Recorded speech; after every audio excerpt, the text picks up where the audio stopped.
Nightman. I live in rural Massachusetts. I had a nice home. Small, but me, my mother and father, and my little sister fit in comfortably. We had a good life until it all changed. It all started on that one cool morning in the middle of fall. I was sitting at our wooden table pouring some frosted flakes into a bowl. My sister, who was 9, was sitting across from me, doing the same. We were getting ready to go to school. I was going to the high school, and my sister was going to elementary school. I finished my breakfast quickly. I was pretty hungry. It was about 15 minutes before the bus would arrive, so I decided that I would watch some TV. I sat down on the brown couch heavily due to the fact that my backpack was weighing me down. I grabbed the remote and clicked the red power button.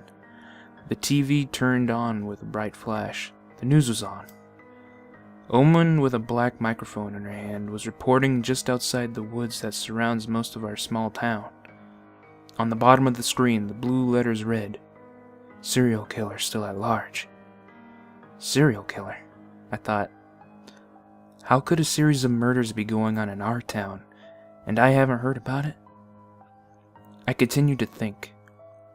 Considering our town was small and news like this gets around the whole town within hours, I thought it was strange, but shrugged it off. Besides, I wasn't one to watch the news anyways. My thoughts were interrupted by a rumbling of an engine. The bus was here. I ran for the door, saying, "Bye, Mom. Bye, Dad," in the process. I ran out the door and got on the bus, just in time. On the bus, most of the chatter was about the recent murder. Based off bits and pieces of conversation, no one knew more than I did, so decided not to mention it. We were near the school and stopped at a red light. I saw red and blue lights. It was the crime scene. I pressed my head against the seat in front of me to get the best possible view of the scene. To my horror, I saw the victim, or what remained of him. There was blood everywhere, staining the grass. The person's arms and legs were missing. However, the bones of the limbs were lying next to the victim, with many breaks in them. The head was missing also, and a large gash in the chest revealed the vital organs, which almost made me hurl up my frosted flakes. The scene eventually got blocked as the lights turned green and the bus continued towards the school. It was a normal day. No one talked about the murder. It was almost as if it had never happened. Well, that was until the lunch period. Everyone was talking about it. I sat down with my lunch, next to my friend Jack. I take a bite of my turkey sandwich and loom up at Jack. "Hey Jack, you hear about the murder?" Pretty scary shit if you ask me. Jack looked up at me, clearly excited. "Actually, I've noticed a pattern in the murders. All of them take place in or outside of the woods. The victims have been murdered in very similar ways, according to the news." I leaned forward in reply. "Yeah, they did say it was a serial murder, smart one." Jack put his hand up and said, No. There's more to it than that. I've been researching the history of this area, and it turns out these murders happen every 50 years. There's something going on here." That statement sent me and Jack into thought, and we were silent the rest of the lunch. As the bus rolled away from my stop, I walked into my house with Jack. My parents weren't home, and my sister was still in school. After a bit of stalking and devising, we decided to go check out the area around the crime scene. We walked out of the back door, towards the woods. I was a bit nervous, but Jack, on the other hand, was smiling and excited with pen and notepad in his hand. When we reached the crime scene, nothing was there but some blood on the ground. The police had obviously cleaned the mess up. With that, we walked into the woods behind the crime scene. Immediately, we found a set of deep footprints, set far apart from each other, indicating the victim was running from someone, or something. Jack whipped out his pen and paper and jotted down some notes as we proceeded through the woods. Jack seemed concerned about something.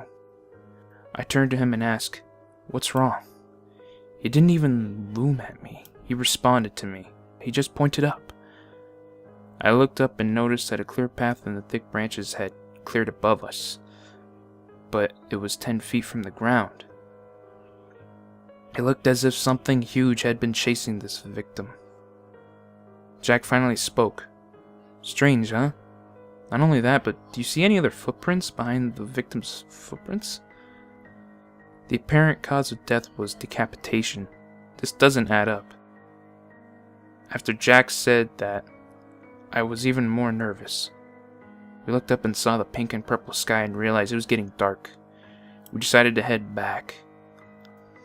When I got home, I found a note saying, "At the movies, be home at 11:30.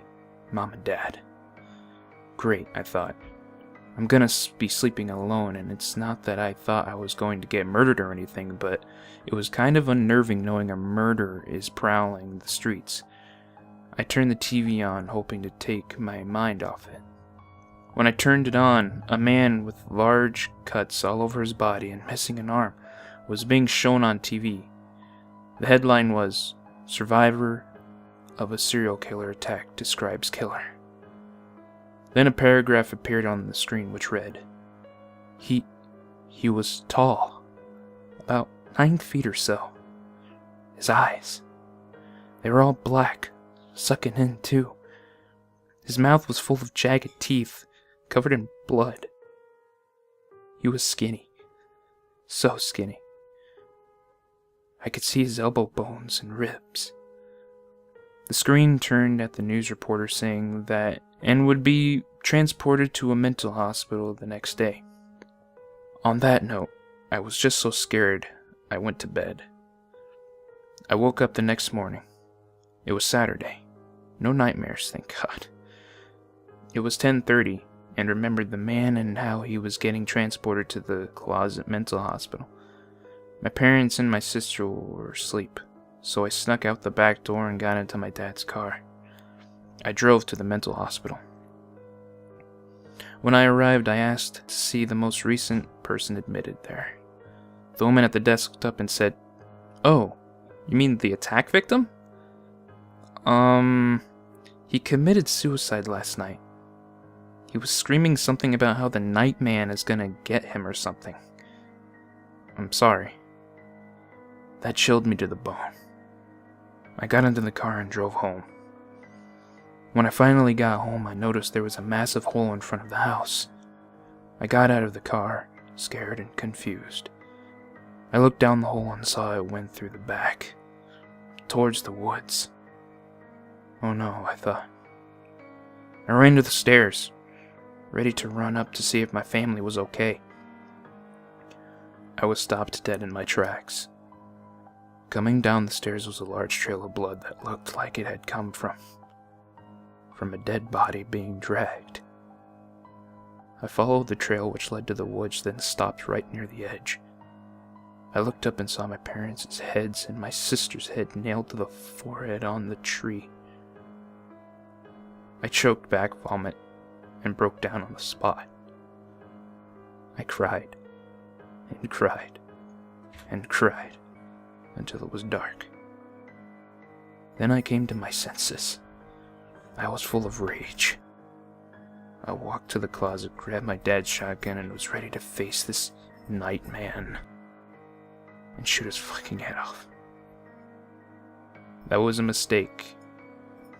I loaded the gun and turned around, ready to face him. He wasn't in the woods. He was standing right in front of me. I was paralyzed with fear. He was tall, so skinny. Only someone terminally ill could be that skinny. His eyes were sunken in pure black. His skin, leathery and gray. He opened his mouth, revealing razor-sharp teeth, and spoke in a demonic, deep-toned voice. "You and your friend were fools. You think you will uncover the truth, but the murders I never looked at as supernatural. Which in this case, they are. I've deposed of your friend and your family, and you are the only one remaining. As a final word, it has been me all along. That worried feeling you get, the sensation of being touched, those things you see in the corner of your eye. It has been me. It always will be me. Good night, man.